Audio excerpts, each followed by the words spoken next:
Okay. Oh, oh. I did.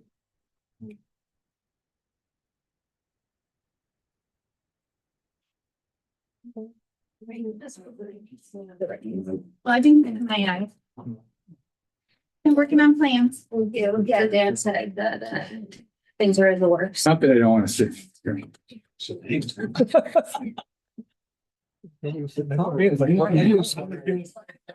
I purposely wore lavender. Thank you, just for you. On the way, fine.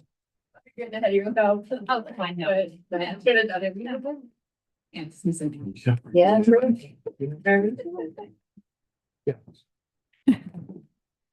Action this week. No, actually, Nestor. Pretty about something.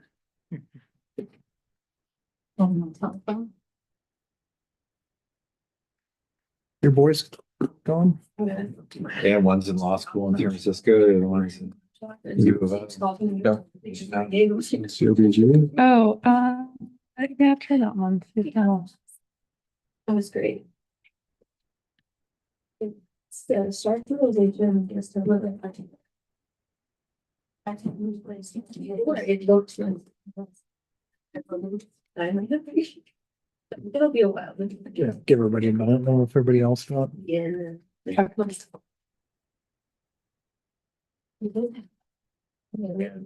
know, federal meeting when there's an acronym glossary. Each island, Oh, you gotta take me one this morning. Mouthful. My son comes in. No, we copy edited this. Kelly and Tori mostly.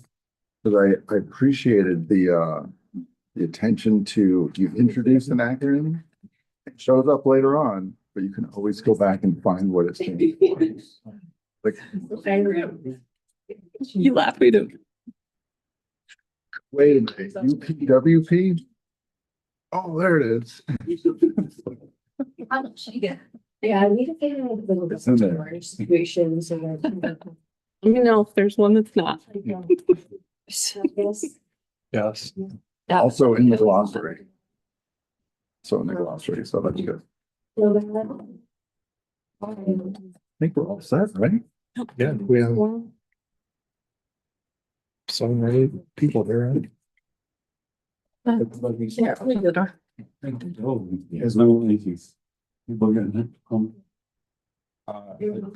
Yeah. Here we expect. Okay. Omar's there. Mayor is excused. All right. Yeah. I really know. You don't. 15 minutes. Start. Flick the light. Everyone wants to sit at the head. Ready. Yes.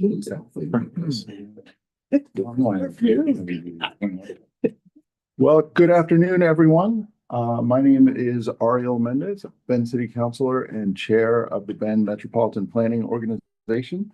It is Wednesday, March 26th at 12:34 p.m. and I will now convene the Bend Metropolitan Planning Organization Budget Committee meeting. Let's begin with a round of introductions. If we can start just by going around the table. James. James DeRofi, citizen advocate. Greg Bryant, citizen. Mike Riley, Bend City Councilor. Tyler Deaky, Bend MPO staff. Kelly Kennedy, Bend MPO staff. Janet Greger, citizen. Chuck Arnold, citizen. Patrick Walsh, citizen. Andrea Napoli, Bend MPO. Dan Quick, Budget and Financial Planning Manager for the City of Bend. Our senior budget and financial planning analyst for the city of Bend. And Smith Nelson, CFO for City of Bend. And Tyler, can you do us a favor and share who's online? Yeah, we have Brian Potwin from Commute Options online. And Omar Ahmed from ODOT, who's also our MPO board member. I think that's it, isn't it? Yeah, anybody by from the county? No, not today. Commissioner Chang and Mayor Keebler are excused today. Let's move on to item 2, which is hybrid meeting guidelines. Tyler? So the meeting is being recorded. And for those online, if you have a question, please use the raise hand function. With that, I will move on. Thank you. I'm not sure where the microphone is here. I don't know where to, is it there? Can you hear us okay online? Yes, loud and clear. Yeah, we can. Great, thank you. Moving on to item 3, which is public comment. Are there anyone present who would like to make a comment either online or in person?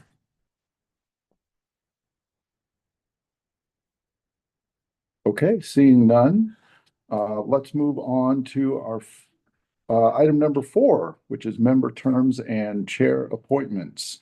Our first order of business is state law in the form of Oregon Revised Statutes. Chapter 294 requires that we elect a budget chair. This person would preside over this meeting. Is there anyone who would be willing to serve? Well, you offered me up earlier. I can hold a tray. What really counts is keeping an eye on the clock. James DeRofi, if you're willing to serve, I would entertain a nomination for James.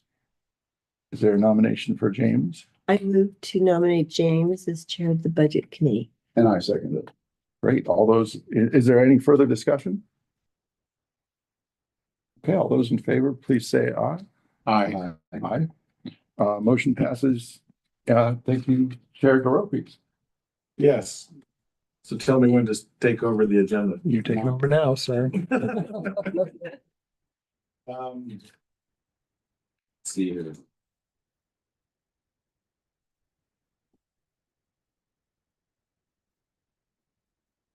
Straight into the background, I guess, for the 2026 fiscal year. And Tyler, I will let you designate which staff is going to speak on which topic on this, since I don't know. Yeah, so Andrea and I will be sharing the overview. And so we're going to provide a little bit of background information, talk about what we've been working on for the last 2 fiscal years, and then talk about our priorities for FY26. So a little bit of background, just as a reminder, the map that's up on the screen now shows the current MPO boundary. And this boundary was we just got acknowledgement of some boundary adjustments just within the last week or 2 from ODOT. Those boundary adjustments were a result of the 2020 census. And so some of the areas that were added after the census included the 7th Mountain and Widgie Creek areas along Century Drive, some modifications along US 97 to the south to include the entirety of the US 97 right of way, plus an area that's designated for a potential future interchange at the south end of Chutes River Woods. Some modifications along US 20 out between Bend and Tumalo, and then additions of some lands east of Bend. And just a note to the group, just a reminder that there are a lot of MPOs in the US, and we are one of a very small group that just covers a single city. Any questions? All right. Purpose of the MPO, just as a reminder, we really work to coordinate transportation planning efforts among all of our member jurisdictions. So City of Bend, Deschutes County, ODOT, and we'll be adding Cascades East Transit as a voting member to our board later this calendar year. And additionally, we do receive and distribute transportation funding each year, which is about $1.4 million that comes in that we receive and the policy board distributes to our member entities for projects and programs within our area. So what is our funding? What are our funding sources? We receive federal funding each year from the Federal Highway Administration, as well as the Federal Transit Administration. We have funding from ODOT, and that's a match for those federal highway funds. We receive state highway funds within our budget from ODOT, and we also have in-kind contributions. And then the other thing that we've been receiving recently, we had federal COVID funding that we received back in 2021. And we've been in the process of allocating those funds or awarding them out to projects. And then also we received a federal Safe Streets and Roads for All grant that we'll be utilizing to update our transportation safety action plan over the next couple of years. Questions? How much is the Safe Streets grant? $200,000.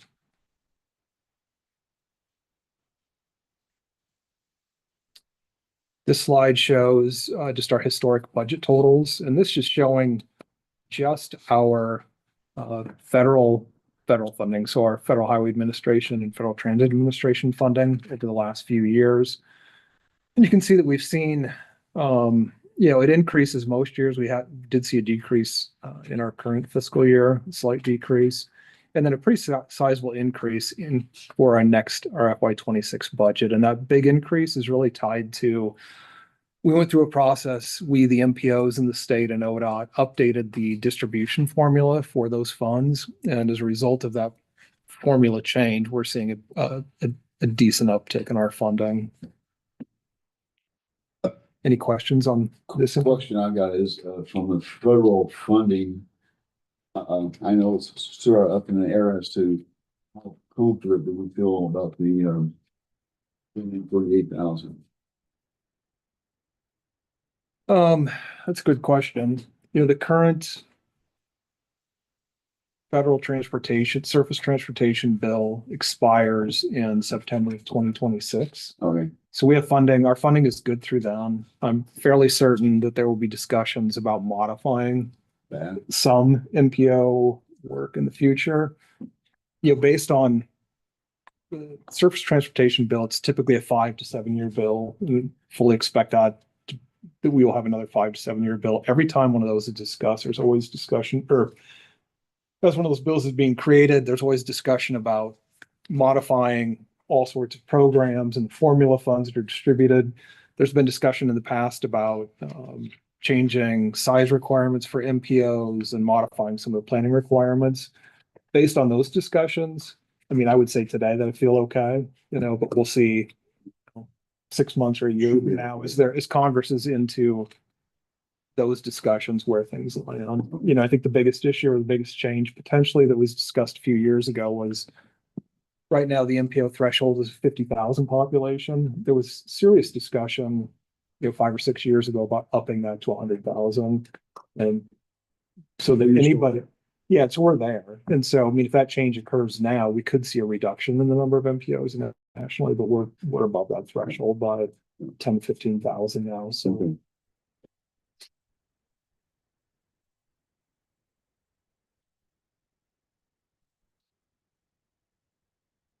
So any other questions on this one? Well, the only comment I would make is a lot of that is like, who knows what's going to happen really at the federal level. Right. That's so we could be here in 9 months having a very different discussion about this federal money. Yeah, portion. Very much so. And I would say one thing too with the federal funding, the Federal Highway Trust Fund, probably 7 or 8 years ago, 9 years ago now, it had operated in the black, and it's been operating it's been in the negative for the last close to 10 years. And so it's been all the federal funding that's out there, a big chunk of it's coming out of the US General Fund and all sorts of other random funding sources that didn't historically have a feed into that. And so there's probably going to be, with the push to shrink funding, that there's going to be a big discussion as to how to backfill that hole and try to reduce the amount of general fund dollars that are flowing into the Highway Trust Fund.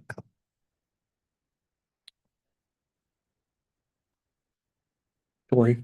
I just wanted to add, some regarding to some of the uncertainty around funding. I know that we'll get into the reserves conversation and the policy board has been having those conversations, but that's a big part of how we're trying to mitigate some of the risks in the future funding. To have this reserve that we can tap into if future funding comes in lower than what we need to support our budget.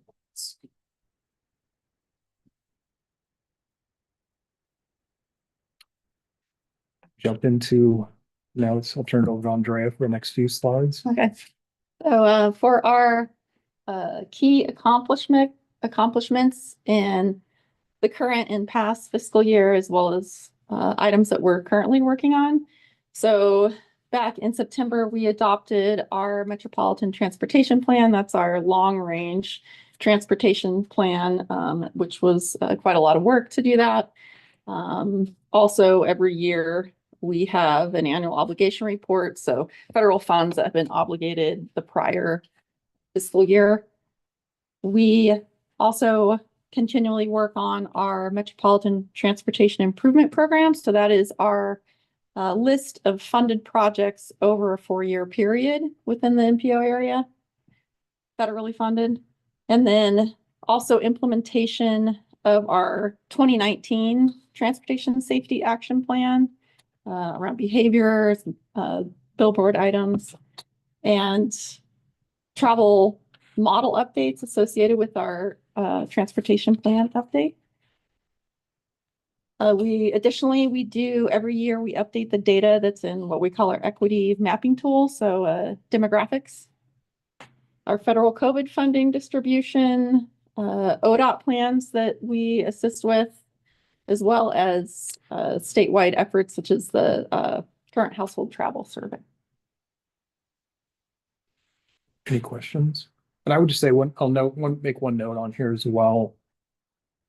One of our requirements of the MPO is to have what's called a unified planning work program that lays out our work, the things we're going to be doing. And right now we have a biennial work program, but under state law, budget law, we have a single year budget document. So that's why we're referencing 24 and 25 years, because we have a 2-year work program.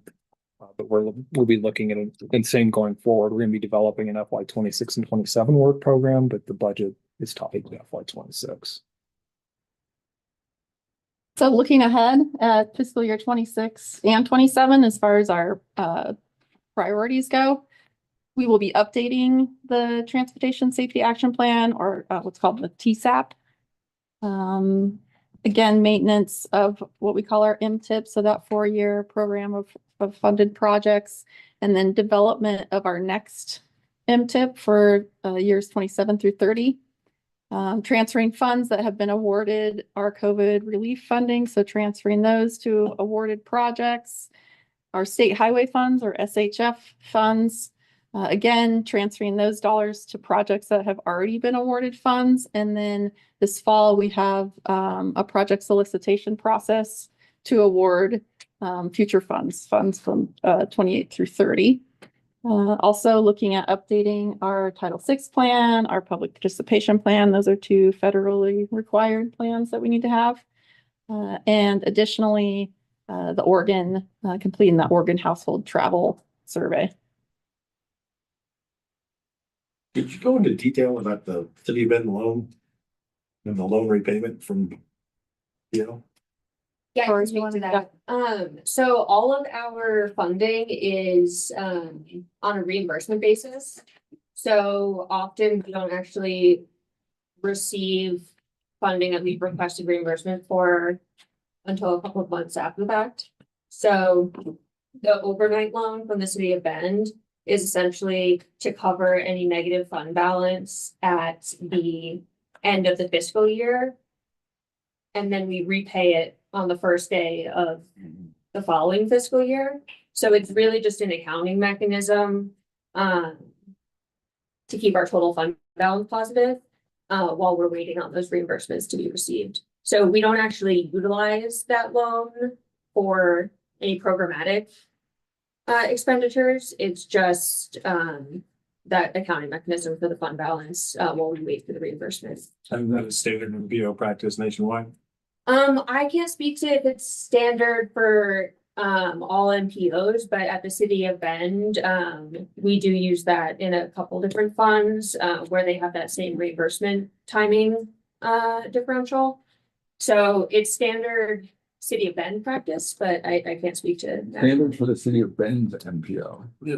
I would also just add that A lot of auditors do not like to have that as a different thing, so that covers their. I think from our extent. the policy board looked into this about a year or two ago because there was a thought that it seems incredibly inefficient. And why do we do this weird funding maneuver? And it turns out alternatives are actually more complicated. So this is really kind of the best approach to keep things moving, and it worked. So it wasn't worth it. That's all of it. Yeah, all I of mean, it. maybe that will change in the future, but we did look into it. Yeah. It's also very possible that we won't have that or overnight loan in future budgets because we're building the reserve. That'll contribute to our ending fund balance. So now that we have that reserve available, we may not need the overnight loan. We budgeted it for fiscal 26 just to be safe. But we may not need it going forward. Let's not dig into the reserve funds just yet. And it would just be for that Yeah, no, I. end of the year, but we wouldn't actually be using the reserves. Thank you. Can I ask another question? Yeah. Sure. Just to go back to the question that Greg was asking earlier, the Federal Transit Authority and the Federal Highway Trust funds. Obviously, there's a lot up in the air, but is there any way, I mean, because looking at it in more detail and reading some of these recent articles, it's really hard to quantify like how worried we should be, but are we going to be, do we need to be planning for contingencies? Or is it just, you know what, if it happens, it happens, and then we may have to make a snap decision at that time? Well, I think there was the process for that next long-term transportation bill. It's just getting started. I know there was a Senate kickoff committee meeting a couple of weeks ago, and I haven't had a chance to look at what the discussion that came out of that, but it's on our radar to be tracking very closely what's happening. So we'll be getting, we're members of the Association of MPOs, and they have a person who's dedicated to tracking legislative updates. And so they're pushing out updates to us on a very regular basis. And so I think we'll be able to, as we see what's happening, we'll know how alarmed or how concerned we need to be and what we need to do from a budgeting standpoint. I think over the next probably 12 to 18 months. I mean, hopefully within 12 months, we should have a pretty good idea of where things are going, and be able to come back to the board and budget committee with updates. And if we do need to make changes, discuss them at that time. Any other questions? Questions online? I think there's one more slide for priorities. Yeah, so continuing on, travel model updates, we're gonna be looking to transition to what's called an activity-based model. So it should be more sensitive to transit and bike ped trips than just solely vehicle trips. Developing a strategic plan. So we have our requirements are very cyclical in nature. So there are some time gaps potentially that staff might be able to take on other projects. So developing a plan, bringing that to our board of what they'd like us to work on during those times. Also assisting City of Bend staff with some of the new requirements from the state of Oregon around the climate change rulemaking. And then also assisting ODOT with some of their projects when needed. Any questions on these items? Yeah. How is the city gonna be addressing the words climate change rule when literally everything from the federal budget must be struck with those words in it? Well, we have state law, but. Yeah, I mean, that's a state rulemaking process. State funding, or I'm just trying to understand how do we have this in our documentation when? Well, so we did actually were requested by FH that were suggested by our FHWA partner to strike some, rephrase or strike some of the language that we had in our work program. So we've done that, but essentially we're doing the same thing. We just reworded it. I just wanted to hear Yeah. the official statement. So what's the rephrasing? So for example, instead of saying greenhouse gas, refer to it as emissions. Okay. It's a hide and seek game. It's just- I mean, it's Who's gonna really, Yeah. yeah.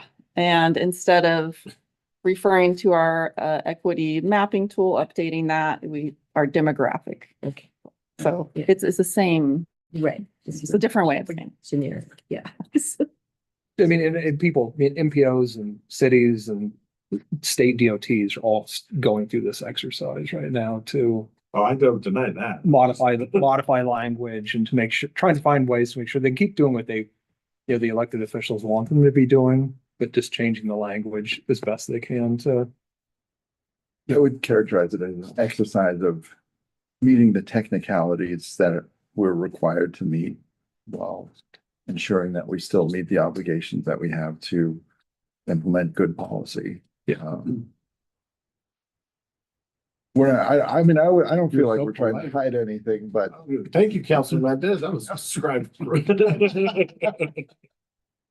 and even with, I think you raise a good point, is some of the stuff is, it's statutorily right. required either by the state or even at the federal level. And so, we've been encouraged as well to create a crosswalk, kind of a table within some of our documents that shows if someone raises a question about equity or something like that, there are requirements, things that we have to do, and that may change in the future, of course, but we'll say we're doing this and here's the either federal regulation or federal law that says these things need to happen. So, we'll be doing that in some of our future documents as well. Any other budget questions? We got the staff. But we have quite a few Yeah, slides so to get through. Yeah. Going. So our work program is broken up into programs. So we have our MPO program, our COVID relief program, and our state highway funds or SHF program. And then within each of those programs are individual tasks that our work items fall under. And the next couple slides go into that in a little more detail. So for our MPO program, task one is essentially mostly administrative. So administering our committee meetings, coordination with statewide committees, our public participation efforts, and then the last text you see there is our proposed budget for those completing those items for fiscal year 26. And task two within our MPO program, so that's our short range planning. So again, what we call our MTIP, that 4-year program of funded projects, that maintenance of that, performance measures, the obligation report that we need to do every year, interagency coordination, so staff on different committees and projects, and also transit coordination. So 68,000 proposed budget for 26 for this task. And task 3 is our long range planning. So that would be the update for our safety action plan.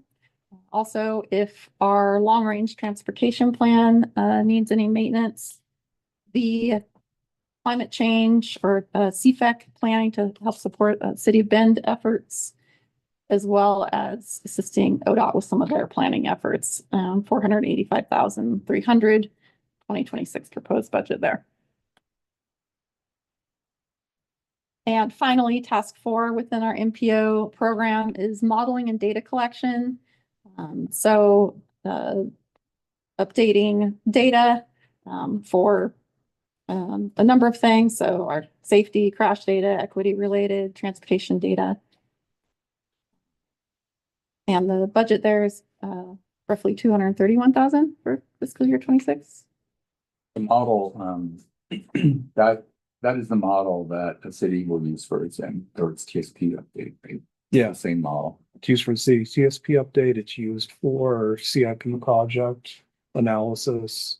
It's used bigger land use developments or utilize it for doing their craft analysis. Yes, it's used very heavily. It's used- So, and you were saying earlier that it might have some additional stuff for, like heading trips. So moving to an activity-based model. Right, I mean, Part of this, Yes. yes, that's part of this task. Question on the CIP, and I feel like I should know this. There's not a separate MPO CIP separate from the city of Bend CIP. It's the two are one. Well, so I mean, you could say that our CIP is what we call our MTIP, so that's our program of Okay. like a short range of program of funded projects. Right. Okay. So our version includes all federally funded projects within the MPO. It includes all CET projects, Right. so it's much broader than say just the city specifics. Yeah, Okay. yeah.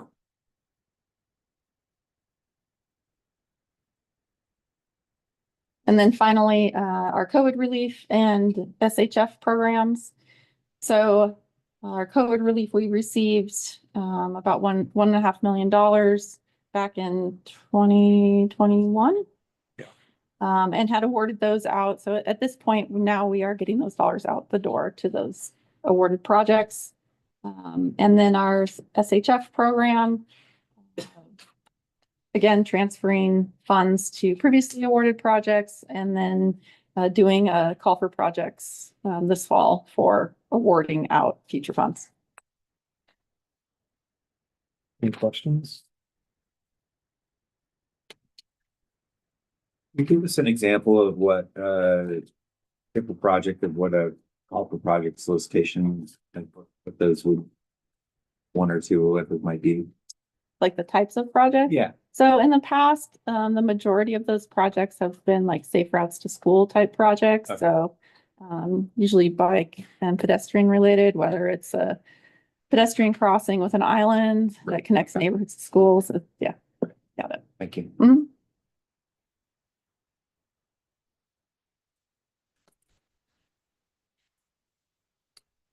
So this slide shows our budget summary, which is also included in the budget document that you all received.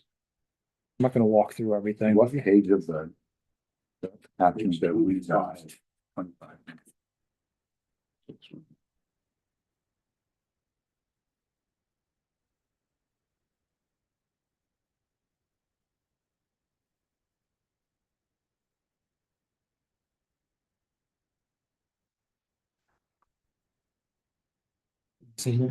That's that.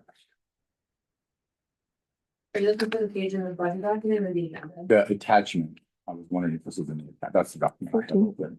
Oh, page 14. Huh? Sorry. Things that Mhm. No,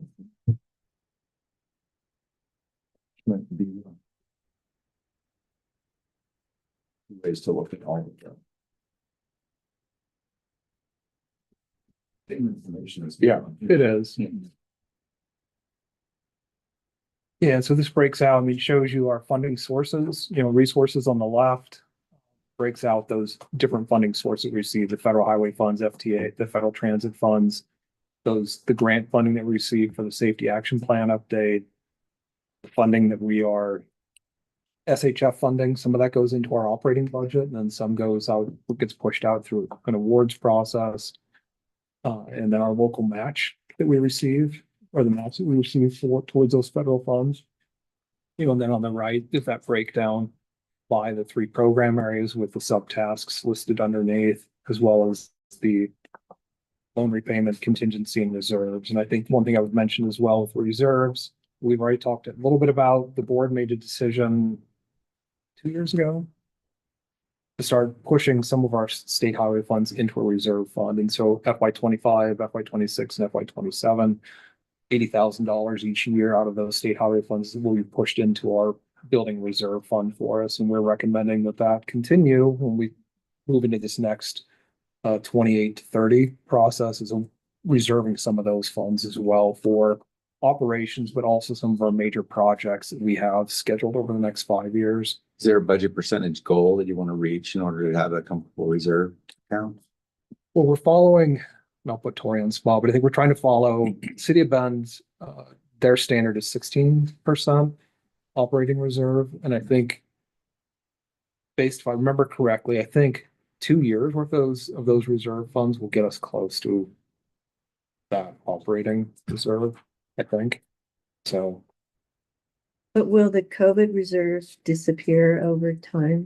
Yes, the COVID reserves are just, all those funds have already been awarded. It's just Right. the timing of when we actually send it out. So we're just holding it until the year that the recipient needs it. But we're not using any of that. It's just we're holding on to it until we send it out. So those will be depleted after FY 2026. And those MPO reserves are meant to cover like, average monthly operating expenses at 2 months, is it 16%, 2 months? Yep, exactly. Essentially, so that's not like awards for projects, or it's more like the staffing and kind of. Keep the lights on. Yeah, keep the lights on, kind of, keep people working on the projects. And 16% is the minimum requirement in the city of Bend fiscal policy, but that's not to say we can't have more if we have intended future uses for those funds and we want to accumulate more for a specific purpose. and we've had discussions with the board about essentially kind of two kinds of reserves, that operating reserve, but also a projects reserve. 'Cause we have, I mean, our long range plan update that we have to do every 5 years. There's always some level of consultant support that's needed for that. And the transportation safety action plan, our technology plan, all these different requirements we have, they all come with some sort of consulting costs as we step through those. We're trying to build up a resource as well to be focused specifically on having funding available for some of that external support that we'll need on major projects that we have to update on a regular basis. And I'll just point out, we also have the $100,000 of contingency, which is more for our short-term risk. And so that's if anything comes up throughout the year. We utilize that contingency first, and then if all that is gone, then we would go into reserves. That line, the state highway fund program, the 1,085,000, that's projects include the street preservation program in the city, right? Yes. So it's been awarded, that's been a significant portion, or it's got more than half of those dollars historically. Yes. And so there's a discussion that's going to continue at the policy board about the level of that funding going forward and or if it's the use of the fund is narrowed or changed at all. That's still kind of an interesting conversation, but just to make sure. Some of those projects are, they have been able to accomplish some safe street, broadly speaking, goals, around sidewalks and a variety of things that happen in addition to just maintaining the pavement, the streets. And some of those can be on safe route, either safe routes to schools or the low stress network, because sometimes those are in really bad condition, and then the local streets are some of the streets that need the most attention right now. So that's kind of an ongoing conversation.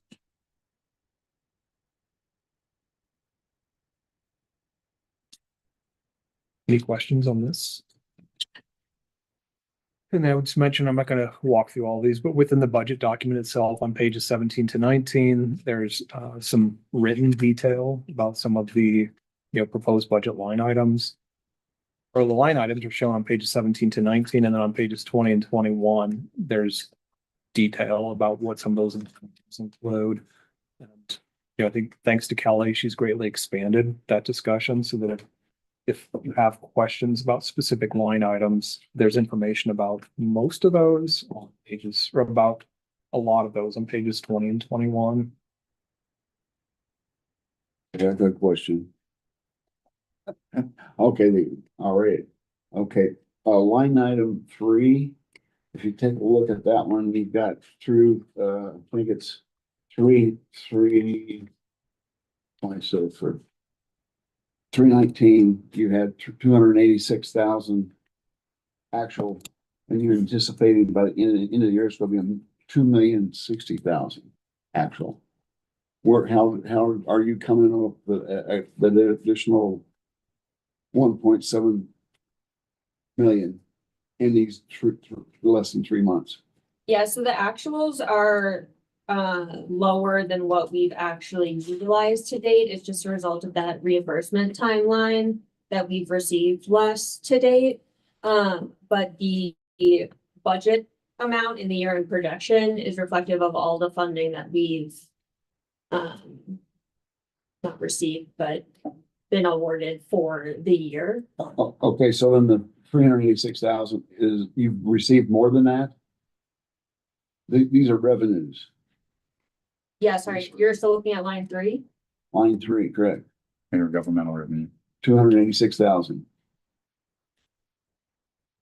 Actual year to date as of March. Year to date, that was a 319, supposed to be 3, and then you were saying you're gonna be getting the additional $1.7 million in the next 2 months. Yeah, I mean, it may not actually come in until technically after the fiscal year ends. So any of that revenue that hasn't been reimbursed yet will be accrued at the end of the year. Okay. And then when we receive it, we'll reverse that accrual. My other question is, why did we only get 286,000 for 9 months? I mean, this isn't logical for me. Yeah, I mean, I don't know if you have any more detail on kind of how the reimbursement request process works. Is it partly how the SHF funds are recognized? Yeah, that's another good point too, is we don't recognize the state highway funding until we use it. So any unspent state highway funds, that's not in our beginning working capital, it's not recognized until we use it. And in the first half of the year, we predominantly use the PL and 5303 funding. So it's really in January that we start dipping into the state highway funds. So we'll be recognizing that for the last 6 months of the fiscal year for the next few months. It's surprising that these numbers are almost the same as you did last year. It's the same, you did the same thing last year, and I just have a hard time working that out from an accounting standpoint, but. Yeah, I think the fact that it's the same as last year just speaks to, like, this timing of the reimbursement is something that we consistently see. And it's the revenue that we've received isn't actually reflective of what we've utilized so far this year because of that delay in reimbursement. Well, maybe a different way of asking what Greg is asking about is to, given that the MPO mostly operates on a reimbursement basis, what kind of activities are represented in the 2,060,700 figure that either haven't been reimbursed for? So that's line 3 under the FY25 year-end projection. What kinds of activities are represented in that figure that either haven't taken place yet, but are programmed for, and that's why they're in the budget, or they haven't been reimbursed for yet? Is that a question that you could, I mean, it's. Yeah, I can answer. I mean, part of it is a small percentage of that is tied to our transportation safety action plan update. You know, I think we had anticipated having that process up and going at this point. It was like 240,000 or something. Yeah. And so that we were expecting some revenue to be going or receiving and pushing out the door, to our on that project. We're still hoping to get it up and going in this current fiscal year, but we may have a month or month and a half at best, I think, of work underway before this fiscal year ends. And then I think, like Tori said, quite a bit of that is state highway funds, in terms of those for the city of Bend street preservation, these other things. We will be receiving those funds, but may not be pushing them all out the door before pushing them out before this. But do those go out piecemeal, or is that, 650,000 all at once, or? Street preservation is all at once. It's usually done in the past, at least it's been done on a reimbursement basis. Once the city gets through its street preservation process, then they will submit a summary to us requesting those funds. So the MPO works on reimbursement basis, and then the MPO reimburses the city on a reimbursement. I understand basis. the problem I got is 286 versus 2 million. Sure. it's sort of hard for me to wrap my head around. Yeah, so I mean, like Tyler said, I mean, $1 million of that 2 million is the state highway fund awards that won't be sent out likely until year end. So that's half of it that's gonna go out in June. Okay. And then another 240 for the Transportation Safety Action Plan. And then there's another 500,000 of activities that would be programmed there that may or may not occur by the end of the fiscal year. Is that Yeah. accurate? Okay, next item I got, item 4. You've got an actual 64,000 and you're gonna give them back, but you're in the 20,000. Yeah, we're not giving it back. That's just a difference in accounting methodology versus budget methodology. So that line 3, line 4 historically, is just state match funds. Yeah. But because we had the transition from STBG to SHF, we went from a federal funding source to a state funding source. So now those state highway funds are also being booked, in that line 4. But from a budget perspective, I think it's more transparent to show all of the non-match funding in one line and then break out that state match separately. So it's just a difference in those methodologies, but that's why you're seeing a higher amount in the actuals. It's because some of the state highway funds are hitting that line 4 rather than line 3 where we have them budgeted. Okay. Then I'll go to line 36. And I'm assuming consulting is from 64,000 to 454,000. So in other words, you got a large amount that you're gonna incur in the last 2 months. Yeah, From so a consulting standpoint, I would think you'd be getting those invoices on it. so it's not accurate to try and run rate the expenses that we've incurred to date, just because our timing isn't consistent throughout the year. But particularly that line item, so the year-end projection is always representative of if we spend all of the funding that we've been awarded. So that is essentially showing what's available for us to spend through the end of the year. We may end up not spending that full amount, and then that would be carried forward into our next year funds. But we project to spend all of the funding that we've been awarded. But to your point, we may not actually use all of it by the end of this. But you carry that forward into the next year. Yeah, and that would mostly be state highway funds, which again, since we don't recognize them until we use them, if the carry forward wouldn't be shown in beginning working capital for next year, it would be revenue recognized next year. Okay. Associated And expenditures. then my other item was line number 51 was grant recipients, but that takes care of what's happening on the intergovernmental revenue. Exactly, that's just for the bulk of those funds don't go out until year end. Okay. But it's just sort of strange from a normal standpoint that everything happens at the last 2 months of the year. Yeah, and there's a lot that, Huh? Or doesn't happen? Oh, I know. I mean, well, same thing happened last year, so they're just continuing it. Okay. and then I think you had a question about kind of the run rate of salaries and benefits. Yeah, I had a little one, but So I just wanted to speak to that. The second half of the year, our salaries and benefits will be higher because we transitioned from 2.8 FTE to 3 FTE in Right. October. Right. So that's why you're seeing that variance if you try to run rate. thanks. Question on FTE and maybe a follow-up question for regarding PERS. Are the FTEs for the MPO, how many acronyms can I use in a row? Are they under an IGA from the city or they're basically the MPO staff, city staff? Yes.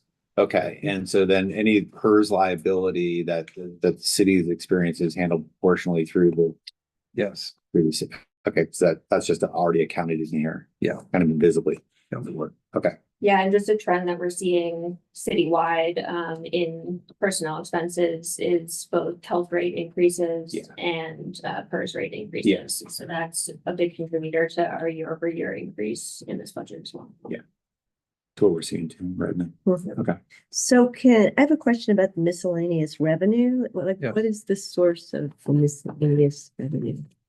Or sources? That's our investment income. Oh, it is? Yeah, which is mostly being earned on the COVID funding that we've been holding for the last couple of years. So as we continue to complete that and award that out, we won't see the same level of investment income that we have. in the last few years. And how does that handle investment income? Do you hire a firm? Who manages it? Yeah, so all of the city's funds are kept in interest-bearing accounts. So the way that we do it is each month we do an evaluation of the cash value sitting in the different funds. And then the percent interest that we have gained for that entirety of our cash accounts is allocated out to each fund. So MPO has its own set of funds and its own cash balance. So it gets its own percentage based on a month-to-month earnings and how much. So cash. basically a money market or CDs or? Yeah, I mean, we have local government investment pool, which is what most nonprofit cities, counties, schools use because you can put the most amount of money in there and have this grow effective. We also have what we call a company called GPA. And they manage a whole host of investments for the city at the council's direction and follows our investment policies as a city.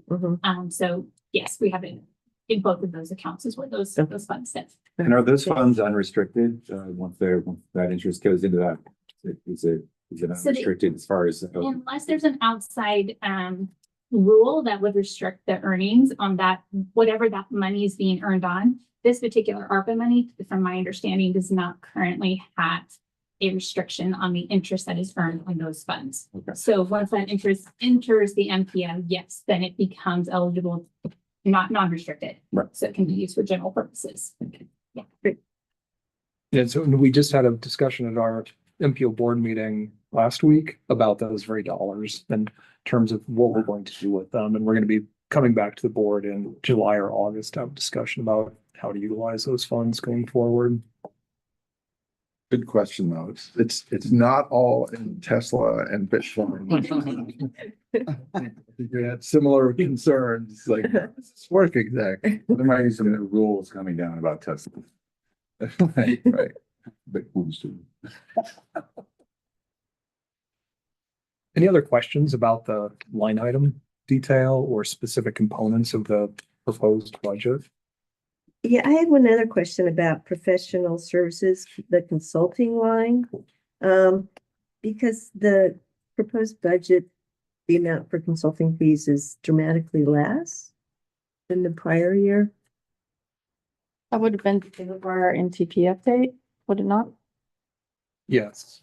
Because we had so we have to update our long-range transportation plan every 5 years, which is a big undertaking, and we use consultants for that. So just for that, that's definitely the plan update that we certainly need the most assistance on. And so it's gonna we would spend the most with consultants.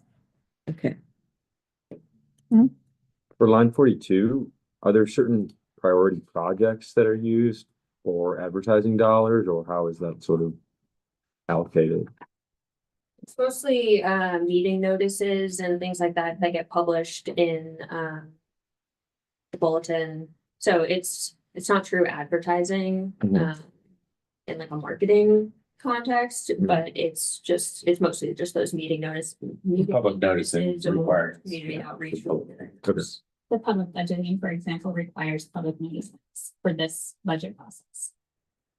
But I would say one thing in terms of like advertising, marketing for specific projects, those get, instead of having a line item here, it'd be in that consultant line item, for instance, and we would have, like when we get ready to start the transportation safety action plan update, we will have funds allocated within that specific project that will go towards that outreach and marketing work. And Patrick, I apologize. I should have been more careful to introduce you and welcome you to the Bend MPO budget committee. Thank you for joining us. And I just completely missed the opportunity to introduce you and welcome you. So, but you are welcome, and you feel free to obviously to jump in as you just have. So, thank you. So I had another question about line 50, which is pretty modest, but what type of insurance is that? It just says insurance premium. Great question. I don't remember exactly, but Oh, That you're right, your insurance. yeah, that's our, Your PPO? it's, Your share, it's the MPO's share. well, we have our own, we have to have our own liability insurance. And so that's the premium that we pay each year towards, anything that's, any liability that the MPO staff or the board may have. Directors and officers. Yeah. Oh, so it's DNO? I would think, It's, I'm guessing. Well, it's more than that. It's, general liability is not the it's same. as personal directors. life. No, that's. Yeah, it is. I think it is different. I don't know that directors and officers insurance applies to a public body like this, and I don't really know. There's another bodies, other things for Ben. Good luck. To be a Government. member of the- Community appointed things. of the CASS. Yeah, no, profits. Yes. Yeah, neighborhood association be, yeah. That's separate, that's separate. Chuck would know. CIS, insurance. Oh, yeah, yeah. That's who we get it through. Oh, okay. Right, and I don't recall Okay. the extent of that coverage, but I can. It looks like there's general liability and auto liability.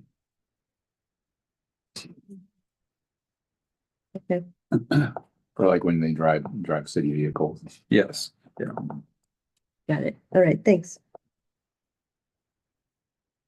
Could I ask, who are the grant recipients that are still outstanding in the year-end projection? For COVID funding, So I'm looking at one at 51. so that's COVID and SHF combined. Okay, So it'll be awards to the city, like that big street preservation award. And then some external ones as well. the COVID awardees that like CUT. yes, the Yes. the biggest one is CET, I believe, that's outstanding. So for everybody in the room, the COVID fund was pushed out to a number of different recipients. CET was, received about 400,000, and they haven't requested those funds yet.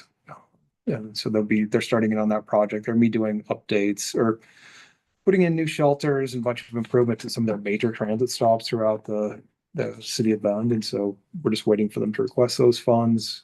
City of Bend received some COVID funding for some improvements, pedestrian improvements on Cooley Road, near the railroad tracks, near Highway 97.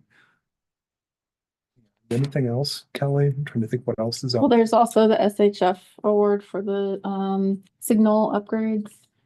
Downtown, Downtown. some bike ped improvements as well. That's, yeah, from SHF. Right. Can I make a suggestion? I was wondering, for these larger items like this, it would be nice to have some detail on, like anything over, let's say 500,000, you've got some detail on those. Because I mean, some of these smaller smart for $4,000, I'm not too worried about, but I'm worried about the larger amounts. Yeah, we can, And just do a, list of what. do a subset. So we can see, we can see what it comes up from. Yeah, we can definitely do that.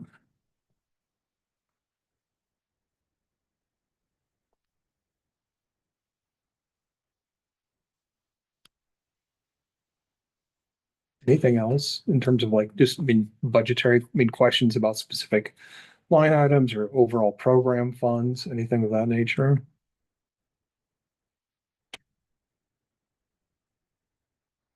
Just.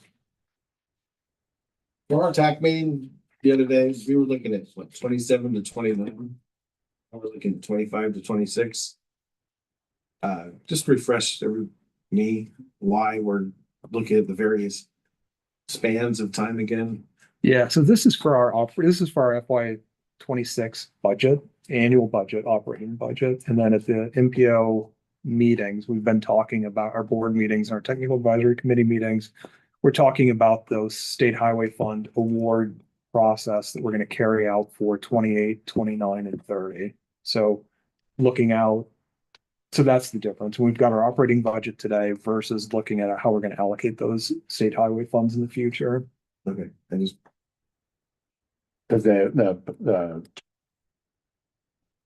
process to solicit proposals for how to spend those future funds begins later this year. That's why there's a need to get clear on roughly how we think we're going to spend those dollars. So how much is available for the beyond the street preservation, which is one of them, right? That's a big bucket, and then the other. So that's the forward-looking part. I don't know if that helps.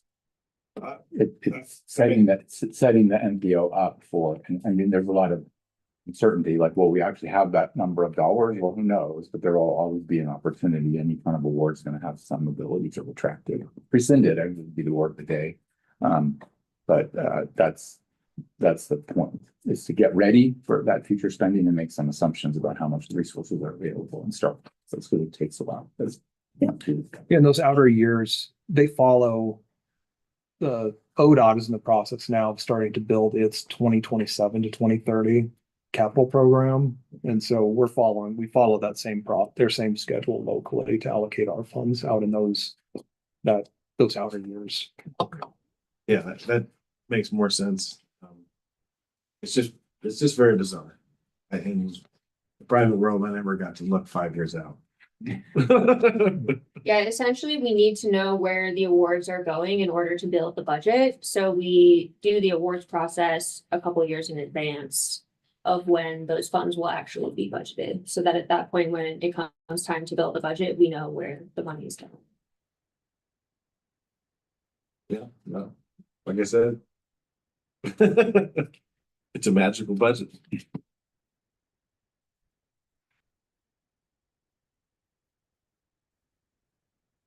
Where we at, Tyler? Public comment. Public comments? Yes. Do we have any public? We have the online? Be a member? No. Scheme. So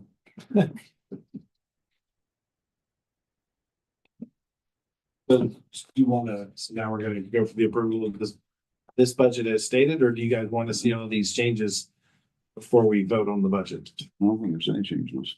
Well, you said you wanted to see some Well, details. I'm not gonna say detail, but hey, I agree with the numbers as long as the details there. I agree with her. Yeah, and it sounds like your questions are more related to the current year, so not actually related to the budget that we would be approving right now. It's just our current year in projection. But we can provide a breakdown of the project awards both for the current year and for next year. Okay. Yeah, we can modify the budget document to include some of that Yeah, information.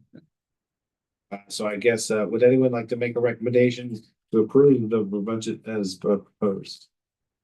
I move to approve and recommend the Bend MPO policy board adoption. Try that again. I move approval and recommend Bend MPO policy board adoption of the proposed Bend MPO fiscal year budget 26 as presented. Do you have a second? Second. And votes? Aye. Everybody in here is, I'm just verifying, who's not a voting person? Staff. No, I just want it's good to see the hands of why people don't vote, why people do vote. And one online, one voting member online. Which is. Okay, Brian. And Omar. Said, yes. Omar's a voting member and Brian's a member of the public in this setting. So, Okay. yeah. I think we had a unanimous vote, right? Yep.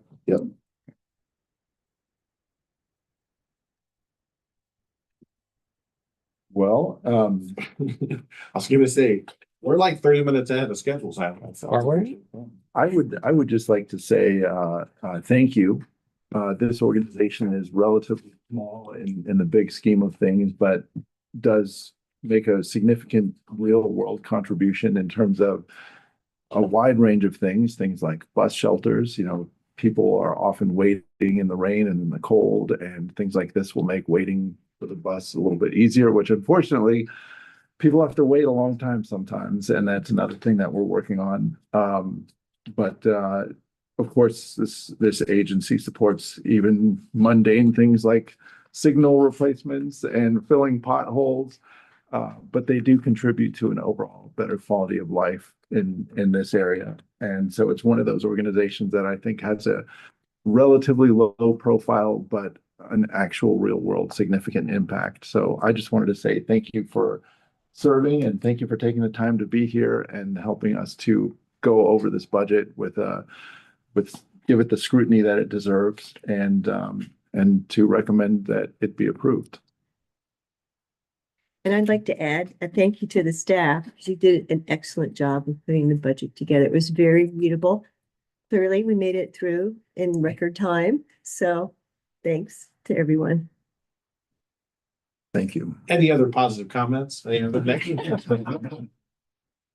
Alrighty, if that's the case, Tyler, and this is your gig, we can call it early.